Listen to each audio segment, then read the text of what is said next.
Hello, everybody. Welcome back. This is truly an awesome Juneteenth day as we have come to do the work. This is not a day off. This is truly a day on. And so we've come to our next session, which is called Healing is Resistance, Spirituality and Self-Care.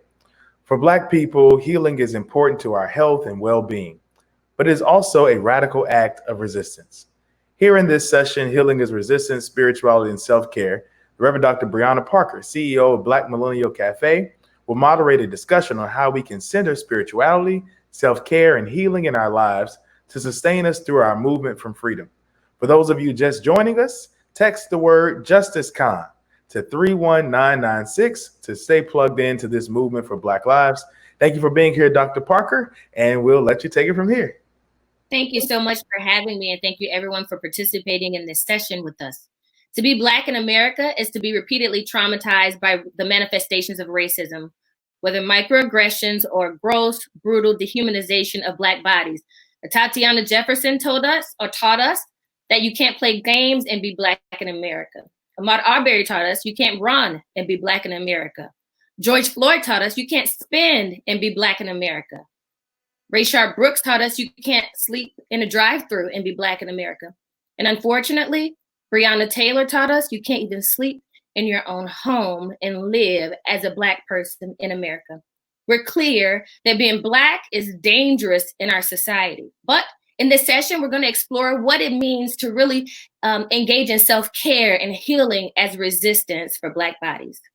Joining me today are Dr. Tama Bryant-Davis, Associate Professor of Psychology at Pepperdine University, Reverend Haven Burhane, Minister of Programming and Community Engagement at First Corinthian Baptist Church, Reverend Samuel Green Jr., Director of Christian Education for the 7th District A.M.E Church, and Reverend Dr. Jessica Ingram, Episcopal Supervisor of the 1st District A.M.E Church. Welcome, everyone. Thank you. Thank you for having us. Absolutely. We're excited about this conversation. Dr. Bryant-Davis, systemic racism is so entrenched in everything we do. I think we've gotten to the point where we've learned so many lessons about how to be strong and persevere, but I'm not sure we take seriously the stress of systemic racism on Black bodies. Tell us what we may be missing. To be aware that we are dealing with the realities of racial trauma and terror. One of the things that psychologists came to understand as it relates to PTSD is that it does not have to be a rare event. Initially, we thought it had to be something out of the ordinary that happens in order for us to be potentially traumatized. But when we see how pervasive racial trauma is, we recognize that many of us are left with those consequences. And as you named many times, we don't identify them. So I'll name some of the ways you may be affected so we can connect the dots. Some of us are dealing with depression, a depressed mood, feeling hopeless or powerless. And many of us embody our depression with irritability. And so people will say, why is it that she has a bad attitude? Why is he so negative? But really the bad attitude, the irritability, the negativity can really be signs of depression. Many of us are also dealing with anxiety and stress, worry and fear. That might show up with our insomnia. It may show up with us being hypervigilant, difficulty trusting people. We have had to be cautious and alert truly our own lives in terms of the examples that you were sharing. It can also affect us in terms of anger. And many of us are not comfortable with the realities of anger. But the reality is rage, anger, being upset and frustrated can be a healthy response to injustice, that things are not going in a way that is equitable, that things are not fair, that people we care about are being harmed. And so being aware of the different emotional responses is important. And it's also important to be aware that some of us respond to trauma with numbness. If you see everything that is happening and you feel nothing, that is also a trauma response where we have disconnected or dissociated or we feel blank. And so being mindful of these consequences is important so we can have compassion for ourselves and compassion for others, because each of us is dealing with it in a different way. Thanks, Dr. Tama. Many of us see that we're kind of moving past this place where therapy was for white people or therapy is not for believers. I mean, some days as a millennial, I almost feel like being a part of the cool crowd is to have a therapist today. From t-shirts that say you can have God and a therapist to Instagram hashtags, it's now becoming part of our norm, at least for this generation of Black people. So tell us some day-to-day strategies we can really put a place in our lives as far as self-care. I'm glad that you named that because many in our communities, especially the older generations, continue to have that stigma and shame about seeking therapy. And it's important that we give ourselves space and permission to heal. Sometimes we'll look at our foreparents and say, well, they didn't have to do that. They didn't have any sessions. But if we really look at their lives, we would be honest about the fact that their wounds showed up in particular ways, that it is not that we were all better, it's that we were silent. And silent and masking is not the same thing as being healed and whole. So, along with the possibility of seeking therapy, there are also some self-care strategies, as you mentioned. And one of those is actually boundaries. And I want you to know that boundaries can be a blessing because, especially in times like these, we have so many people pulling on us. They are pulling on our labor. They are pulling on our presence. They are pulling on us emotionally. And with all of the layoffs disproportionately affecting our community, they may also be pulling on you financially. So it is important that we give ourselves permission to know not every assignment is my assignment.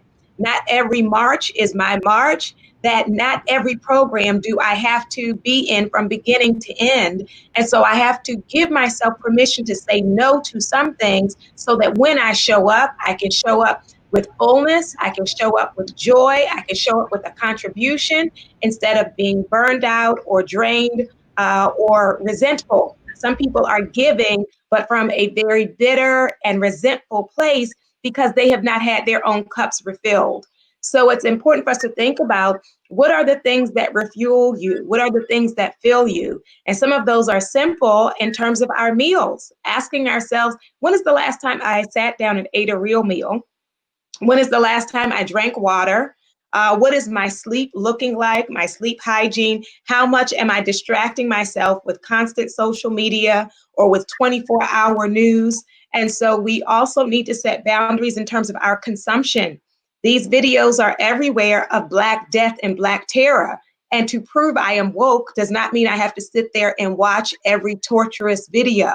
So setting up boundaries are an important way to bless ourselves. Having a regular routine is important. Doing the things that I do have control over. So some things we may feel powerless about, but there is an impact that each of us can make. And so thinking about what are the ways that I want to be a blessing to the community? What are the ways that I want to make a stand for justice? It may be in my teaching, it might be in my marching, it might be in my medical practice, it may be in my parenting. For some of you, it may mean running for office. But looking at the ways in which I can make a difference can help to fight against our sense of powerlessness. And then the beauty of community and social support. Many times we stay in a script of people say, how are you? And we say fine, or we say we're blessed. But to get in some relationships or friendships where I can tell the truth about the fact that I'm tired, where I can tell the truth about the fact that I'm disappointed, where I can tell the truth about the fact that I'm stretched thin. And so honest, mutual relationships can be very healing. Thank you so much for that. I appreciate it. You know, some of us, you know, in an attempt to show how woke we are and just how much we appreciate our people, we become insomniacs. And I think we see it in this world. Tell me this, though, especially Reverend Heaven and Reverend Samuel, please tell me, in a social media age, when we used to wake up to folders in our cup, and now we wake up to the dehumanization of Black bodies in our hand, how do we keep a legitimate balance so that we can utilize social media as a tool for the movement, but not put ourselves in a place of depression and, you know, intense anger and just this reel of dehumanization running in our mind every day? How are y'all dealing with this? You want to start, Heaven? Reverend Heaven? Oh, go ahead, Reverend Heaven. Oh, okay. So I wanted to just preface, I guess the most recent experience I had was last week, last weekend when we heard about Rashad Brooks. And I woke up and that was the first text or the message that I got from CNN right there. And what I've learned from my therapist is, or through years of therapy, is to really just pay attention to the body's reaction when you hear something, or to pay attention or notice through like body scanning. And so I was in the bed and I immediately just was like, to that moment, I said, I cannot get up today, because I was like, how can this happen another time? And I had things to do. And so I think what was important for me is to recognize first what was happening within my body, and to figure out that now that I've gotten a little bit wiser and older with social media, is that I don't have to react to everything immediately. And so I chose to use my feelings and the emotions to figure out what I could do in that particular moment. And first I had to do is take care of myself. And I think a lot of millennials and others who are used to being in a social media driven world is that we have to respond to each and everything. And I believe that some things take time, and everything that happens in the world doesn't need our immediate response. It doesn't need us to go live on the video. I'm quite concerned about the community's willingness to have to capture that raw emotion in real time. And so I chose to use the anger and the rage that I had to preach a sermon the next day, actually in the middle of a protest. We had a Million Man March here in South Carolina. And as I was walking, I felt the need to first preach from the space for Rashad, in the presence of other men and women who are marching for Black lives, for all of our lives, and to allow my social media voice to be heard in that particular space. Thank you. Reverend Heaven? It looks like you may be muted.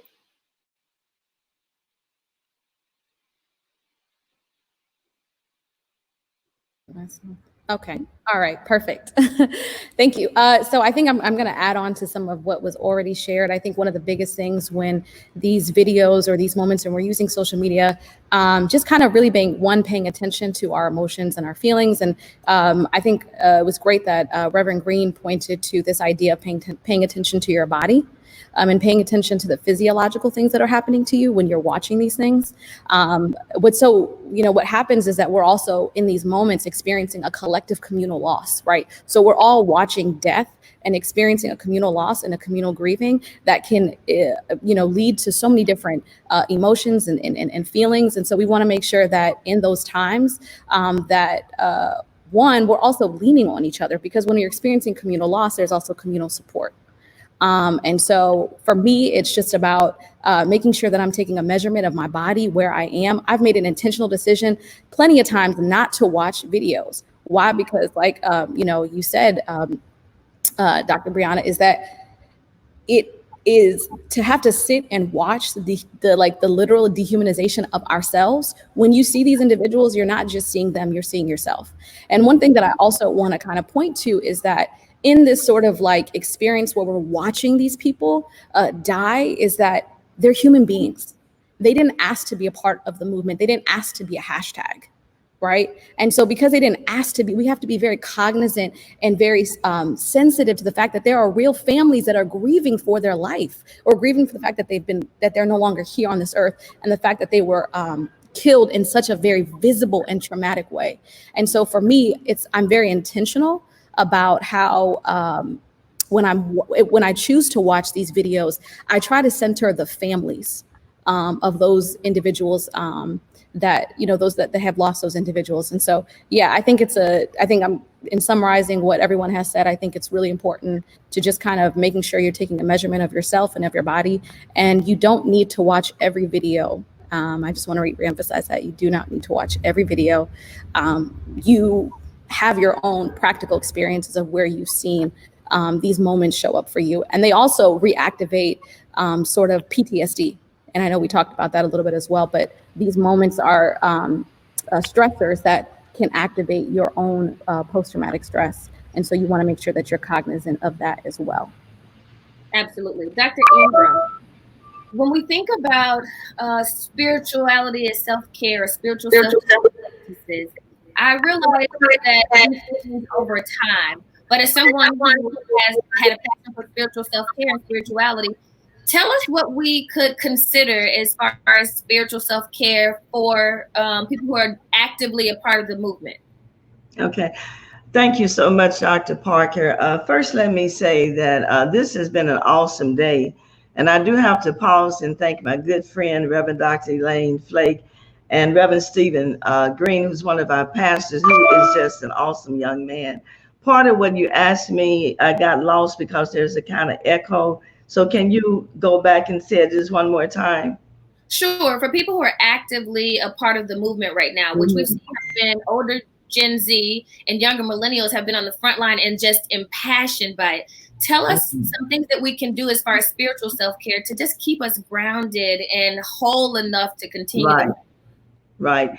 You know, I have been extremely impressed today by the number of millennials that have been on all of these panels. Matter of fact, right now, I feel like the mother of the movement since I'm the oldest one. But today I have witnessed protests and proclamation of the word. And the other P that comes to me now is prayer. And what I have found that is definitely needed, you have stress that leads to self-care, as Dr. Tamer has mentioned, and she's an expert at talking to us about self-care. The element that I think that has to definitely be stressed is that of spiritual disciplines. And I know that if we leave that part out of our lives and be involved in the protests, and then in the words of Howard Thurman, you're like a seed in the wind. And while what you're doing may appear to be good, and it is good, it has to be rooted and grounded in the spiritual disciplines. And so I'm passionate about that because I'm clear that everything that we do should come from our core, from our center, and that center should be informed by our spirituality. And for me, spirituality is how I see myself, how I respond to the world in relationship to how I see God. And I say to people all the time, your relationship with God takes time. And just as we're spending time protesting, just as we're spending time listening to all of the conversations today, there has to be a consistency in spending time with God. And I know that it sounds simple, but in the years that I have been in ministry, in the years that I have taught on prayer and spirituality, it is an area where many people are lacking that of having that regular, sensitive time to being with God. And I think that if we don't do that, then I know that if we don't do that, that we are indeed empty. And so my word to those who are younger, Dr. Tamer, we are a people who have been traumatized all of our lives. And our history is that we have made it through the trauma because we are deeply spiritual people. And growing up and seeing all that we have gone through as people of color, but also growing up in the church and seeing just how strong our mothers were and our big mamas and our fathers, it was because of a deep rooted spirituality. And I pray that the millennials, that the protesters are really tapping into the spirit of God that is resident in each one of us. Thank you so much. Dr. Ingram, when I think about the funerals that Pastor Heaven brought up or mentioned a little while ago, I think about the fact that this mass consumption of mourning feels a little voyeuristic in some moments. But then before I made my whole social media post to like argue against why this should not be on TV, I had to think back to Emmett Till. And the reason his mother did it was so that she could kind of shine a light on the truth of what was happening. I believe that's why people are doing it today. But tell me what you think when you see people mourning as far as like families and the onlookers. Do you believe there's some type of is there something to gain spiritually by this, or is this just an event to watch when the world gets to see the Black church at its best in its worst times? Is it something to gain spiritually from looking at the onlookers? Uh, Truthfully, I don't know how to answer that. This has been a time of deep spiritual struggle for me, and I'm sure for others, and a lot of pain to look at TV and to see people actually being killed. Now, I can remember Emmett Till. I can remember opening Jet magazine and seeing that face and seeing that body. And I was a young child. I was traumatized by it. And I don't know what the spiritual connection may be for non-believers to watch that.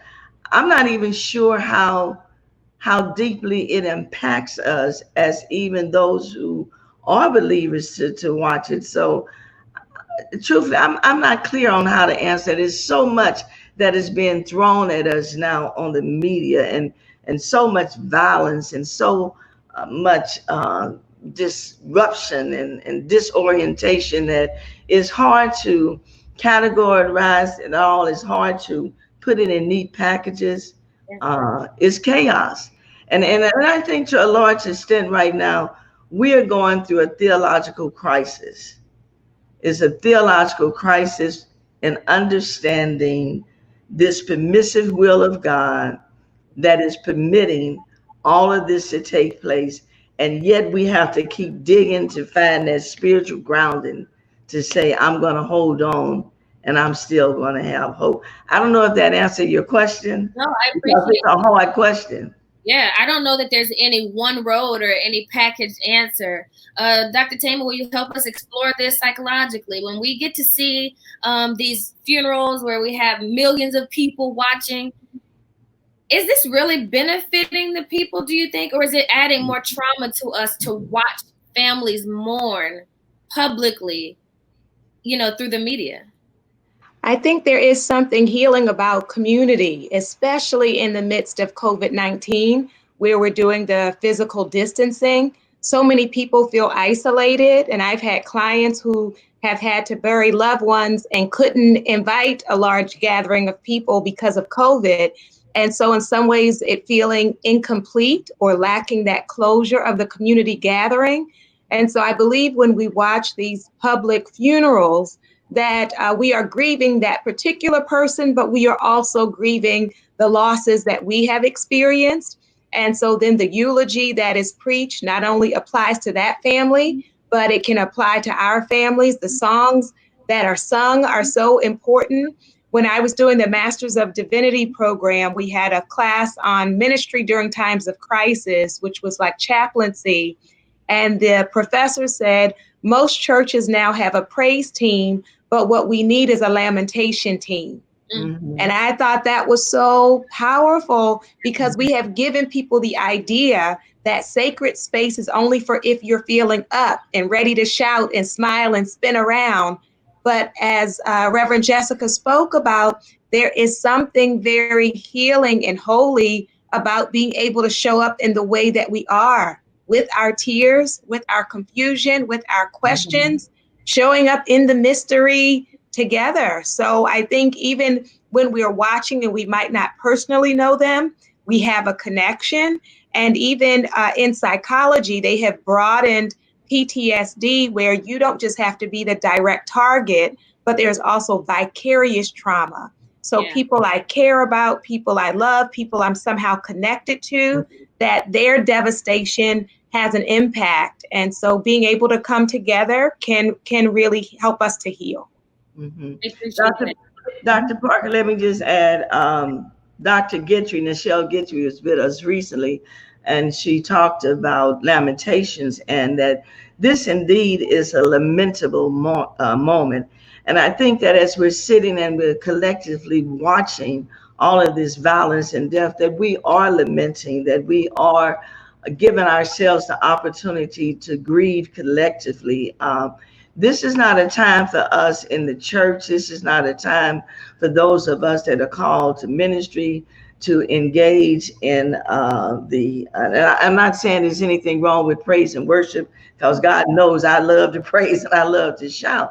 But this is a time for us to moan and to weep and to cry about what is happening to us. And that is spiritual. That is deeply, deeply spiritual. Yeah. Thank you for that. Thank you for that. Reverend Green, as a Christian education leader, tell me, what are we doing in this moment to not just inform ministries and believers, but to help them to process the hurt and heal while also learning?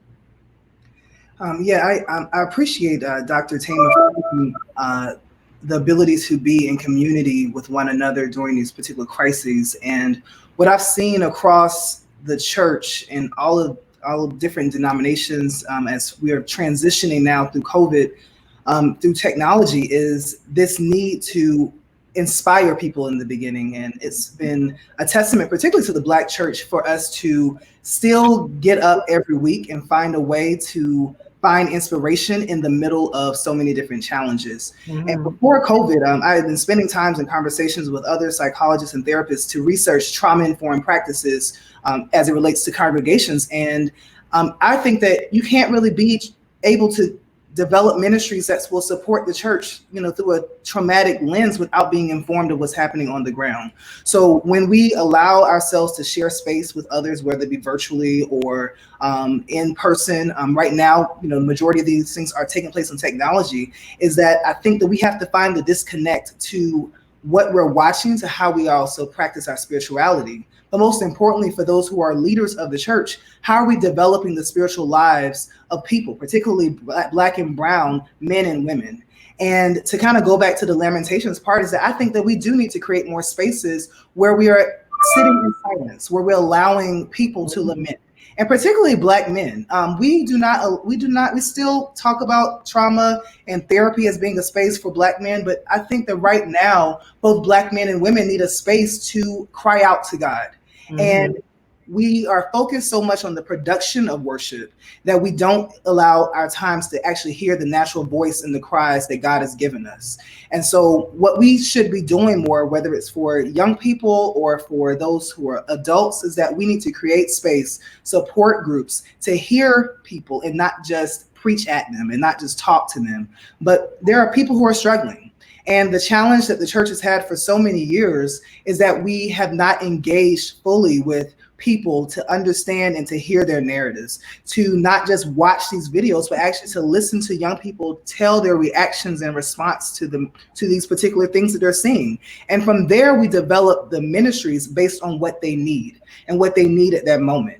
And I'd not be surprised, but I'd imagine that we will actually really find this new growth and emergence of ways to be more meaningful and to really be the church, to be the community of God for people in this time, that's beyond just the four walls of the church, beyond just the hallelujah or amen or be able to buck down a church, is that we really will find a space to kind of get at the root of people, because I'm concerned about our generation is that we are walking and saying that we love God without really knowing who God really is. We know the words of church, but we don't really know the names of God as it relates to ourselves. And I think that it's really time for all of us to kind of seek a space to deal and to search within. And as pastors, ministers, therapists, and all of us who are working together, we can develop something that's unique and that is specific to this particular time. No, I appreciate that. Sometimes we have such uniform services. I want the opportunity to buck and to be Reverend Green. So I appreciate you. We need to really make sure we hold space for both, and that it's not so uniform that when some are being, the others can't buck, and when some are bucking, the others can't be, and we decide who's spiritual based on how they're responding. I appreciate that. Pastor Heaven, you're in Harlem doing programming and community engagement. Tell us what you're seeing as alternative expressions of self-care, whether that's including fine arts or something that allows you something like more tangible to touch or do or create. What are you seeing in Harlem?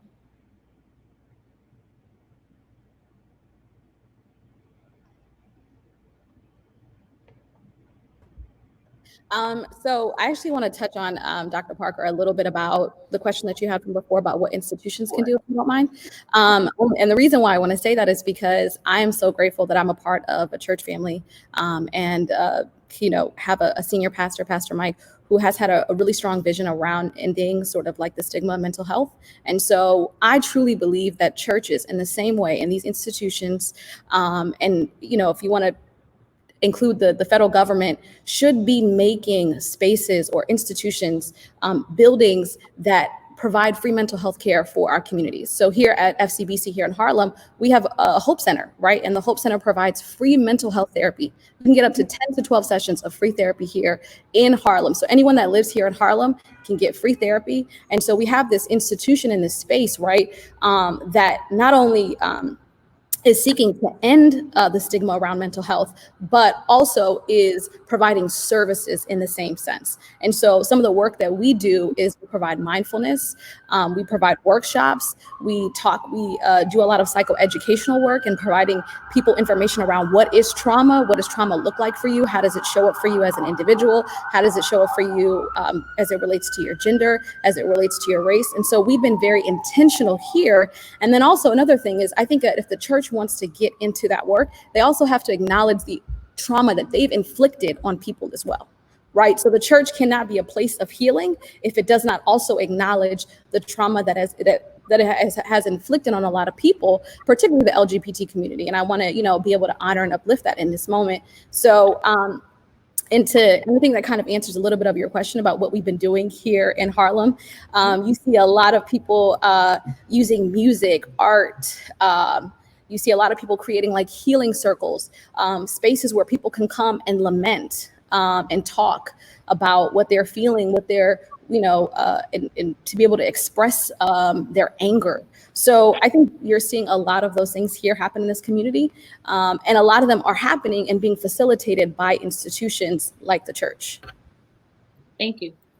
Dr. Tama, I'm wondering if seeing this new generation of activists who are passionate and on the front line could possibly help us to find new innovative ways of self-care.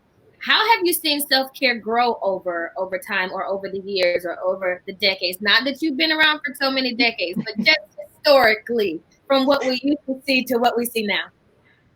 Yes, I would follow up to what Pastor Heaven was speaking about as it relates to the expressive arts. And when we saw really a resurgence of spoken word, and in spoken word, it is what the traditional church would often refer to as testimony. Yeah. And so creating space where we can tell our stories. And then as we were raising the issue of men in silence, that hip hop, with all of the challenges and critiques we can offer of it, has often been a place where Black men and Black boys could tell their trauma narratives, could tell the story. Oftentimes it is, this happened to me, this happened to me, this happened to me, and I'm still number one. So they are stories of resilience, even as they also are trauma narratives. And so using our art, using our poetry, using our bodies, and to know in psychology, there's nothing new under the sun, but now psychologists have been talking about embodied healing, recognizing that we carry stress and trauma in our bodies. And so to release that is not just about talk therapy, it's not just shifting my mind, but also freeing my body. And so I love at the protests when we see the young people break out into the electric slide or break out into line dancing, that it's not only the collective piece, but this stress, this pain, this sorrow that we have been holding, to be able to release that through our arts.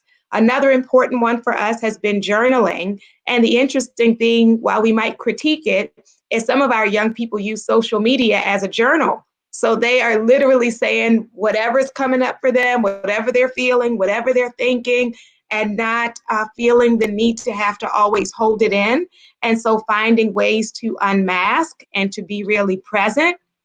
And so the arts, journaling, I should also mention self-help books. There's a book called The Self-Care Prescription, written by a Black woman psychologist, Dr. Robin Gobin, Gobin. And that's one I would recommend as well. There's a workbook on healing the wounds of racism by Annalise Singh. And so we can use our books, we can use our writing, we can use our artistry, and around our spirituality, that many people are feeling led to meditation.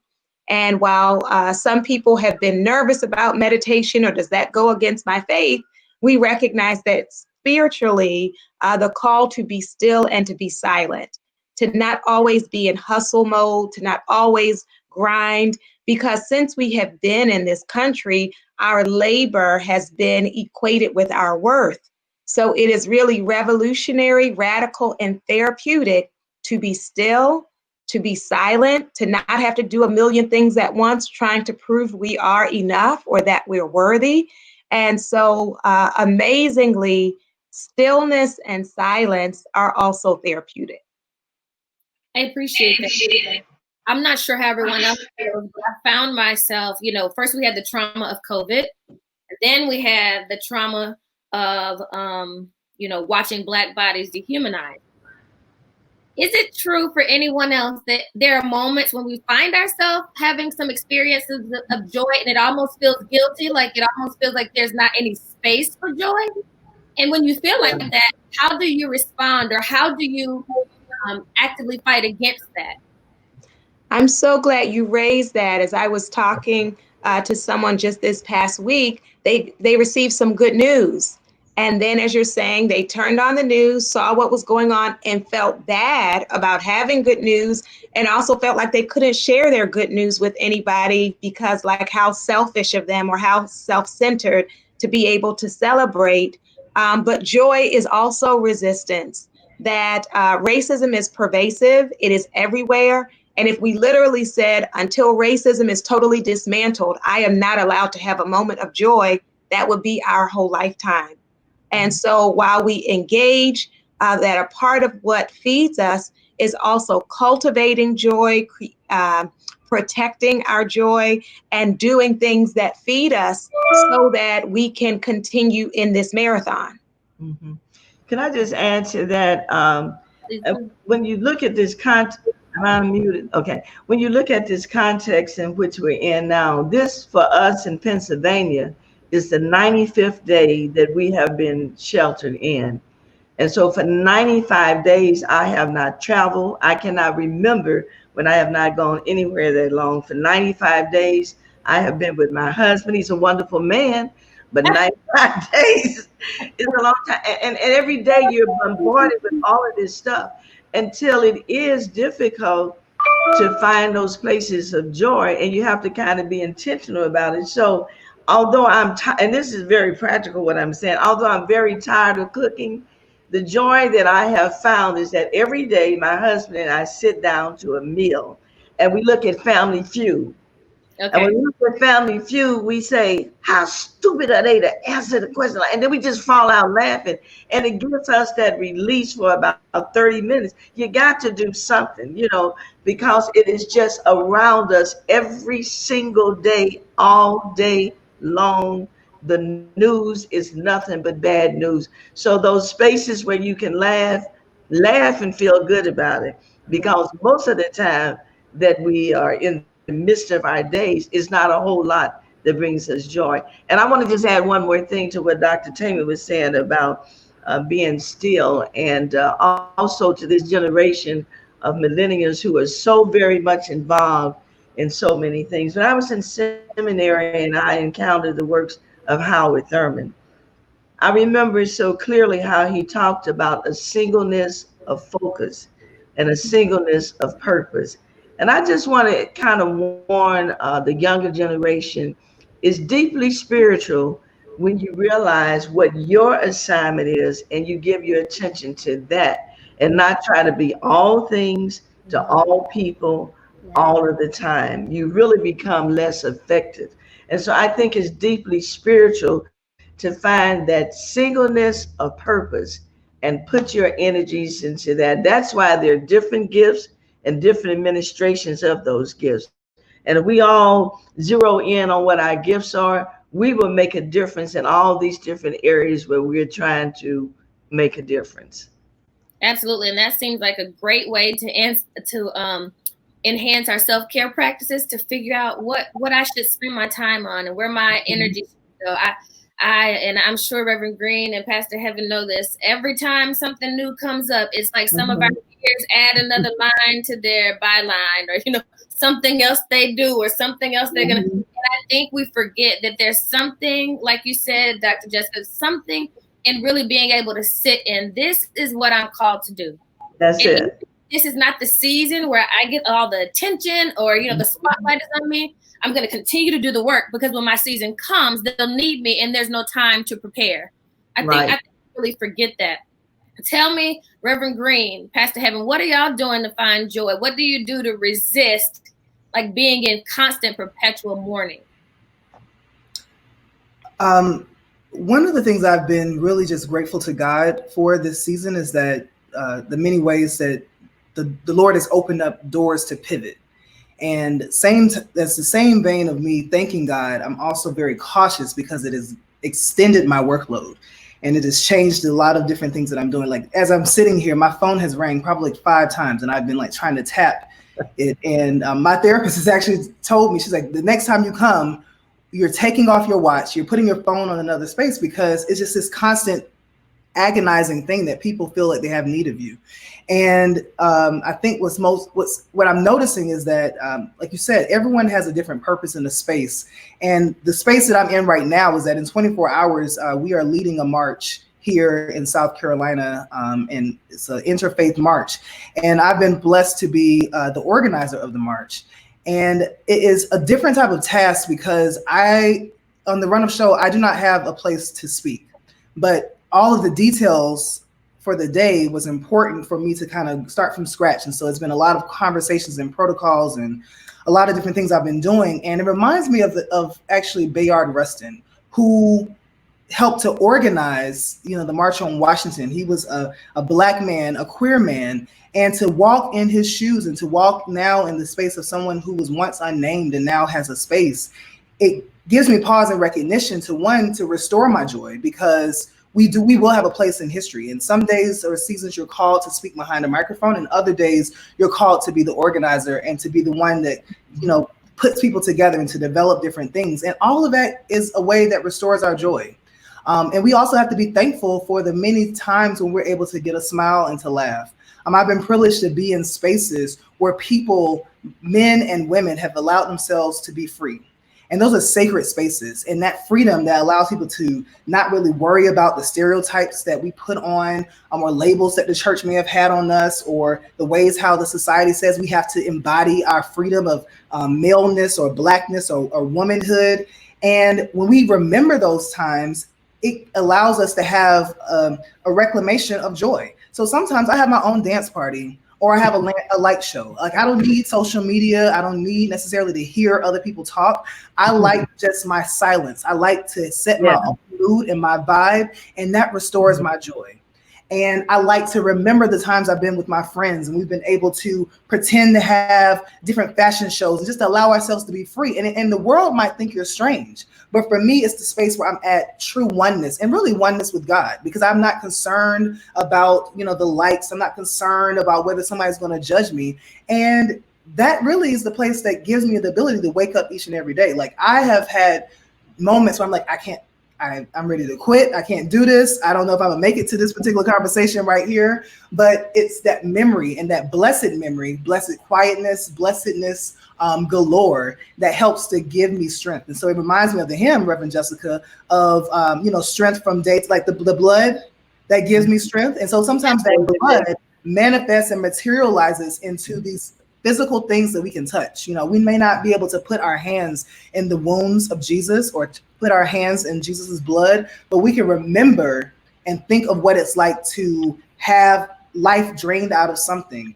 But then that same life that life that's drained can be a place of restoration. And so I get my joy and I get my happiness back, not just on Sundays, but sometimes through Beyonce, sometimes through Kendrick Lamar, sometimes through just jazz and Miles Davis. I bought a record player. And so I need Black people. I need us. And I need the many ways that we show up that gives me life and life abundantly. Yeah, saying I need Black people. I really appreciate that, because I think part of what can also cause us to feel stress is this cancel culture that's out there.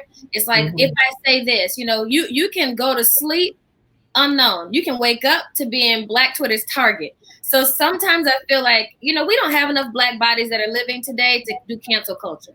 At some point, we have to learn how to love people back into intelligence or honest conversation. Like, we have to do some things so that we don't cancel everyone, because there are not enough of us to cancel. Right. We need everyone. We can't fight for someone on one hand and then cancel them every single day on the other. The Pastor Heaven, I find joy in food. Okay, I used to find joy in Bluebell, but they were silent in the whole movement. So now I found new joy in Ben and Jerry's. How are you finding joy? Oh man. So there are a couple ways that I've been finding joy. So I've been finding joy in doing some, one, I'll say this, is I don't spend time trying to convince or affirm my humanity to white people.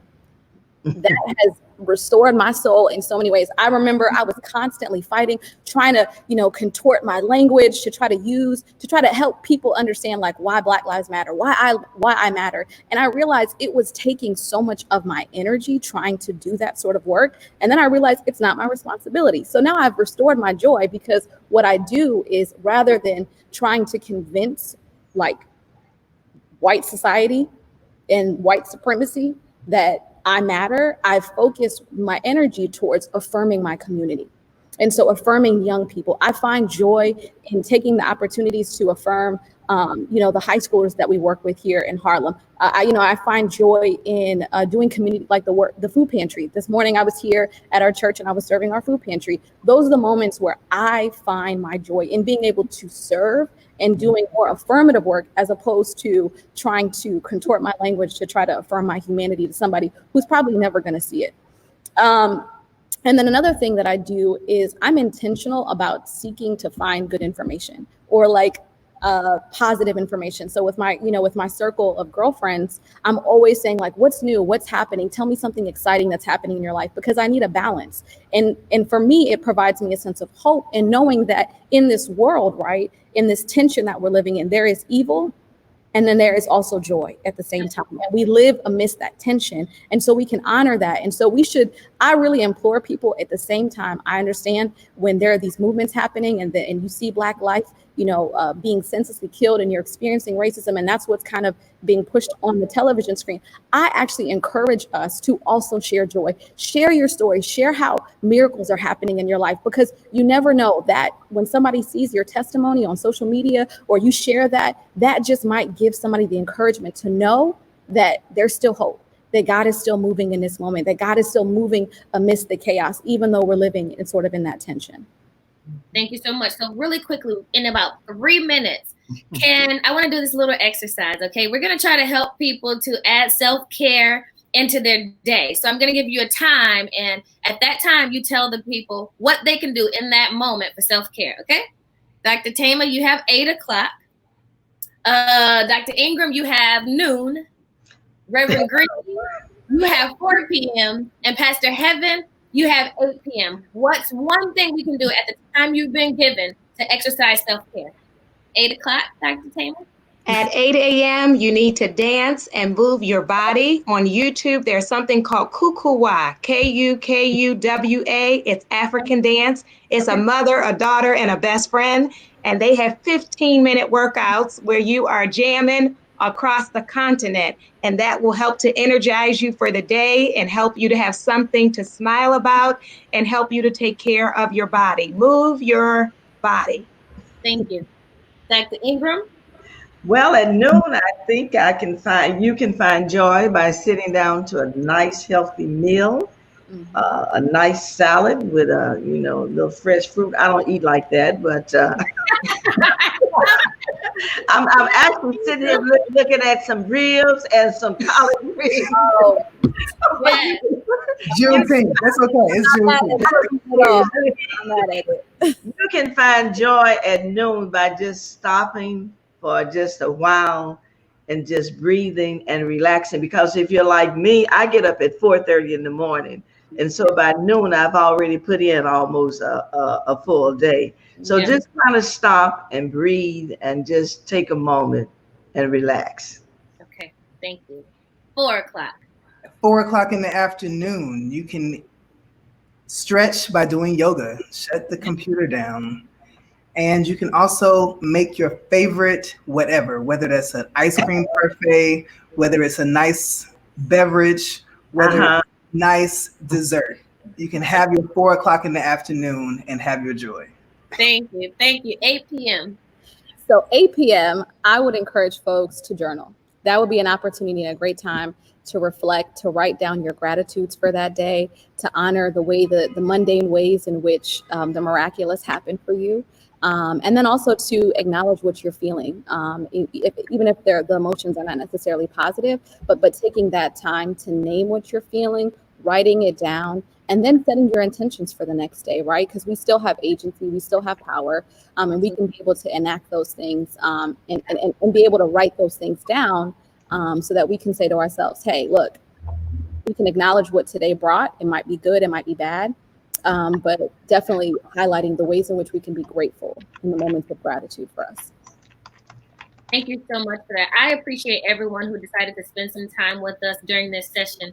We understand that we are consistently and constantly, perpetually traumatized, but we understand that white supremacist America will never value our bodies. But the best thing we can do is make sure we value our own bodies and value each other. So I hope you take some of the advice you've heard today, implement them into your daily regimen. But whatever you do, you have to live your best life so that you can, 1, really take power over your life, and then 2, live to make sure someone else has a better life. So I think I've heard this before, but take care of yourself and each other.